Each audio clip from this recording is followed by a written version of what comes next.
के सभी भाई बुजुर्ग जो हमारे नौजवान बच्चे हैं सब एक तरीके से साथ खड़े हैं। तो मेरी आपसे भी विनती है कि आप इसी रूप से खड़े रहिए और आने वाले समय में अगर हमारा यहाँ धरना चलता है तो उस धरने से हमें इतना किसानों को लाभ नहीं मिलेगा, क्योंकि हमें लाभ तब मिलेगा हमारी ताकत जब दिखेगी जब हम दिल्ली के टीकरी बॉर्डर पर जाएंगे। टीकरी बॉर्डर पर जाने से वहाँ किसानों के साथ बैठेंगे ना, कितने बूंद बूंद से सागर होता है भर जाता है। इसी तरीके से अगर हम अलग अलग बैठे तो ना आपका कुछ बढ़ना ना यहाँ बैठे किसानों का बढ़ना। हर जगह टोल प्लाजा पर खाप पंचायतों ने अलग अलग धरने दिए थे, उनसे सभी से किसान नेताओं ने अपील की है कि आप दिल्ली आइए। अगर आप अलग अलग बैठोगे तो हमारी ताकत कमजोर हो जाएगी। जैसे ये हाथ है, इसकी 5 उंगली है, ये यूं ही खड़ी रहेगी तो एक कोई अंगूठा तोड़ देगा, कोई उंगली तोड़ देगा। और ये सारा हाथ यूं बढ़ जाए फिर हम क्या तोड़ देंगे? जो हमारे खिलाफ तीनों काले कानून ले गए उनका हम जबड़ा तोड़ देंगे। तब कहता हूँ मैं, आप चलो आपके साथ मैं भी एक किसान का बेटा हूँ, मैं उस घर में पैदा हुआ हूँ जिन्होंने अंग्रेजों के समय में जेल काटी है। चुटाला गांव पूरा क्रांतिकारी गांव है, आपका इलाका भी क्रांतिकारी है। मैं इस इलाके को त्रिवेणी का इलाका कहता हूँ। चौधरी देवीलाल जी समय से पहले भी क्या करते थे कि ये इलाका त्रिवेणी का इलाका है। राजस्थान के गांव, हरियाणा के गांव, पंजाब के गांव, हम एक ही इलाके की, हमारी धरती, बोली, भाषा, कल्चर हमारा एक ही है। तो आप और हम सब एक है। इसलिए आप और हम सब लोग अगर दिल्ली की तरफ कूच करें तो वहाँ फायदा होगा। यहाँ के धरने से हमें चलो इतना भाईचारे का तो फायदा बहुत मिला है, लेकिन जो सही रूप से हमारा मकसद है वो दिल्ली पूरा होगा। लोग कहते हैं कि लाल किले पर केसरिया झंडा फहरा दिया, मैं इस हक में हूँ, जरूर फहरा दिया है। आपको पता है जस्सा सिंह आलूवालिया एक महाराजा थे, उन्होंने लड़ाई लड़ी और उनके सेनापति थे सरदार बघेल सिंह, और उसमें फतेह दिवस मनाया जाता है। आप पता कर लेना, मार्च के महीने में फतेह दिवस मनाते हैं। तो लाल किले की प्राचीर पर एक पास तिरंगा झंडा लहराता है, दूसरी तरफ गुरु गोविंद सिंह महाराज का केसरिया झंडा दिल्ली सरकार की परमिशन से झंडा लगाया जाता है और उसको बाकायदा सलामी दी जाती है। ये मैं आप इतिहास पढ़ रहे हैं, मैं आपको इतिहास की बात बताऊंगा। ये जितने 4 महान नेता है जिसमें मैंने सर छोटू राम जी को कभी फोटो में देखा है, जिंदगी में नहीं देखा। मैं चौधरी देवीलाल जी की सुरक्षा में जब तैनात था तो महेंद्र सिंह जी टिकैत और चौधरी चरण सिंह जी, मैं कहता हूं कि महेंद्र सिंह जी टिकैत और चरण सिंह के साथ में हजारों बार मिला हूं नेताओं से। और महेंद्र सिंह की टिकैत के जो सिसोली के रहने वाले थे उनके गांव में भी मैंने 2 रातें लगाई, उनके पास रह के। बहुत बड़ा उन्होंने किसान आश्रम बना रखा है जिसमें हजारों लोग वहां रुकते हैं। तो मैंने इन लोगों के दर्शन किए। आप उस धरती पे आए हो, जिस गर्म स्थली पे आए हो, जन्म स्थली पे आए हो कि ये चौधरी देवीलाल जी की जन्म स्थली है। 8 स्वतंत्रता सेनानी थे जिन्होंने अंग्रेजों के खिलाफ लड़ाई लड़के मुल्तान और लाहौर की जेलें काटी थी गर्मियों में। सर्दियों में पेप्सू राज्य होता था, उस टाइम उनको शिमला और डलहौजी ले जाते ताकि गर्मियों में गर्मी लगे, ठंड में उनको ठंड लगे। प्रताड़ना तो पहले भी झेल चुके हैं, लेकिन अब जो लड़ाई असल आई है वो हमारी नस्ल पर लड़ाई आई है। कहते हैं उन बहन ने कहा था कि जमीर बीजेपी के जो जितने भी लोग हैं इनके जमीर बेच दिए। इनके जमीर है ही नहीं, है तो सारा सौदा ही उधारा है। जमीर तो आपके हमारे पास है, किसान के पास जमीर है और उसके पास ताकत है, लेकिन इनकी नजर हमारे साथ क्या है? हमारी जमीनों पर इनकी नजर है।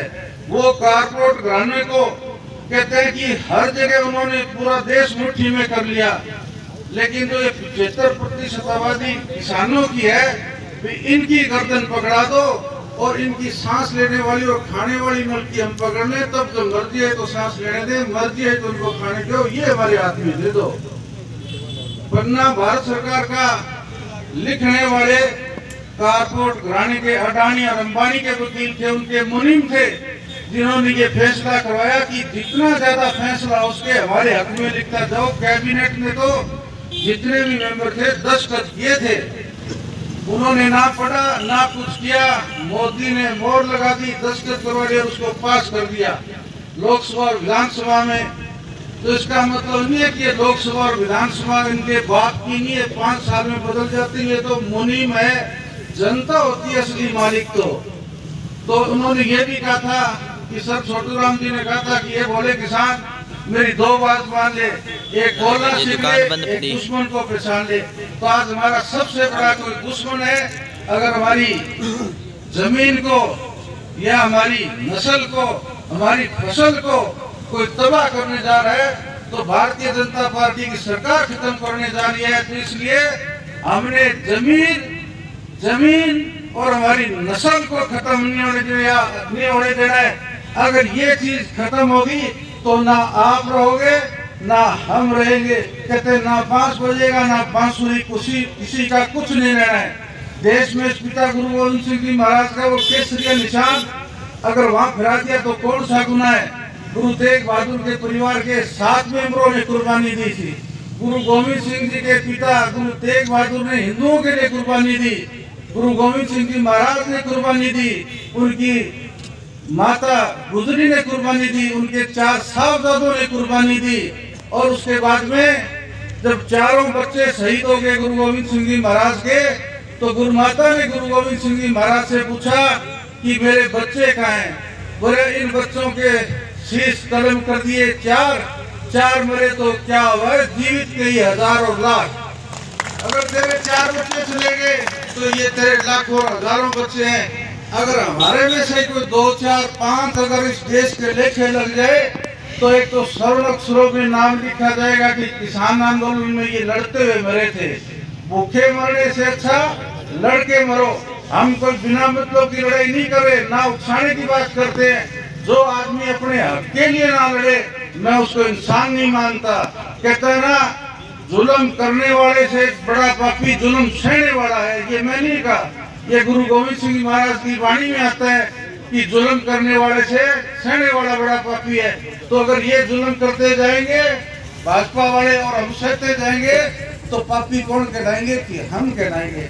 आज हमारी तादाद, आज हमारी बल शक्ति इतनी है कि आज हम देश की राजधानी को भी काबू कर सकते हैं। और उसको मान लो आज कंटीली तार लगा दी।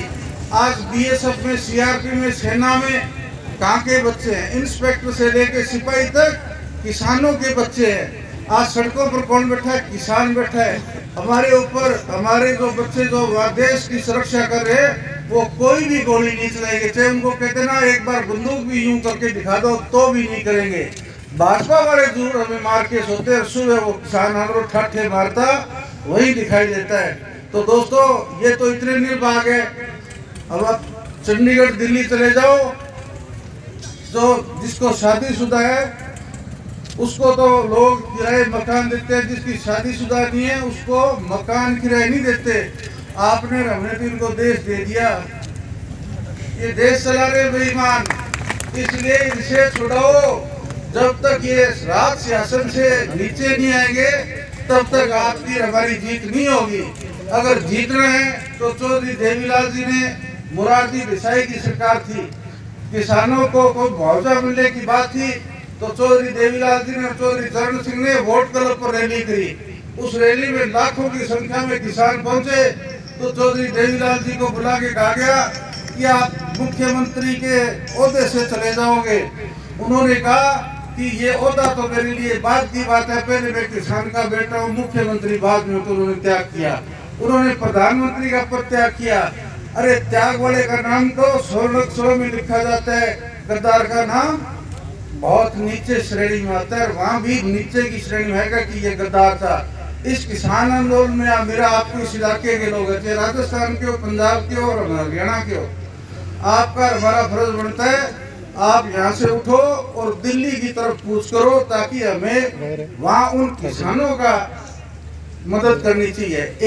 6 तारीख को जो किसान आंदोलन है, किसान नेताओं ने सब ने एक आवाज में कहा है कि भारत में चक्का जाम होना चाहिए। तो बताओ उस दिन आप राजस्थान में चक्का जाम करो, आपका नेशनल हाईवे है, आपके स्टेट हाईवे है, चुटाला गांव के लोग यहाँ रोके, वो तो बात की प्लानिंग है। उस दिन आप 26 के शामिल हो गए क्या? चुटाला गांव के जितने भी लोग हैं बंद में, बिल्कुल चक्किया जाम तो यहाँ करो। और आप राजस्थान से आए हुए हमारे भाई मित्र दोस्तों, आपको राजस्थान में काम करना चाहिए। ये सबसे बड़ी जो शहीद हुए ना किसान उस आंदोलन में, उनको सच्ची श्रद्धांजलि यही होगी, ताकि उनकी आत्मा को शांति मिले कि वो तो आज देश से चले गए, इस दुनिया से चले गए, लेकिन उनके वारिस तो आज भी जिंदा, उनके वारिस आप और हम हैं। इसलिए हमारा फर्ज बनता है, और हमारा ये एक फर्ज भी है, हमारा कर्म भी है और हमारा धर्म भी है। इसमें जात पात ना समझो कि किसी ने केसरिया लहरा दिया, किसी ने फलाना झंडा लहरा दिया। सब हम एक ही इंसान है, एक ही है हमारी जात, किसान है। ये मानोगे लड़ाई हम जीतेंगे। लड़ाई किसी हालत में नहीं हारेंगे, क्योंकि जब किसान जाग जाता है तो वापिस वो घर तब आता है जब उसको अपने हक मिल जाए। और ये बीजेपी वाले कहते हैं महंगाई नहीं है। अरे आज डीजल देखो 100 रुपये के नजदीक डीजल कर दिया, पेट्रोल कर दिया। आप कोई भी DAP है, यूरिया है, जिंक है, खाद है, कितनी महंगी कर दी। उस हिसाब से हमारी फसलों के दाम हमें नहीं मिलते। तो ये क्या जानते हैं? हमें तो पता है हम किसान के बेटे हैं, हमारे घर में तो बाहर छुट मुकलावा आता ही है। तो उनको कोई गर्मियों के कपड़े, किसी को सर्दियों को देने पड़ते हैं। गृहिणी घर चलाती है तो घर में माँ या घरवाली भी पैसे मांगती है। ये भाजपा वाले क्या मांगे, तो सारे छड़े हैं। और ये कहते हैं कि जी हम तो संत है, मोदी तो ये तो धर्मशाला में रोटी खा लेता है। हमारे मनोहर लाल खट्टर मुख्यमंत्री है, क्या जी ये तो हर जगह जाके लुखी मिर्ची खा ले। तो भैया ताती खानी नहीं तो फेरा लो, तो लुखी मिर्ची मिलेगी। हाथ में हमारे चीपियो लोग घरे कौन बढ़न दे। अरे देश की दिल्ली में बढ़ रही तो बाहर तो हमारे फूटे हुए ना। तो मेरी तो आपसे यही गुजारिश है कि इस गांव का इतिहास देखो। आप भी हमारे इलाके के लोग हो, हम आपको दूसरे नहीं मानते कि हमेशा जब जुल्म जाती है राजनीतिक तौर पर, चौधरी देवीलाल जी ने त्याग पत्र दिया, हरियाणा की जनता साथ हुई, सबका तख्ता पलटा, राज शासन दिया और किसानों की कर्जा माफी हुई। बुढ़ापा पेंशन आज हरियाणा में मिलने शुरू हुई, सभी को मिलती है। उसमें जात है नहीं, पात है नहीं, धर्म है नहीं, कुछ और नहीं, सबको मिलती है। उसी हिसाब से 4 साल हमारी विधानसभा का भी टाइम पड़ा है।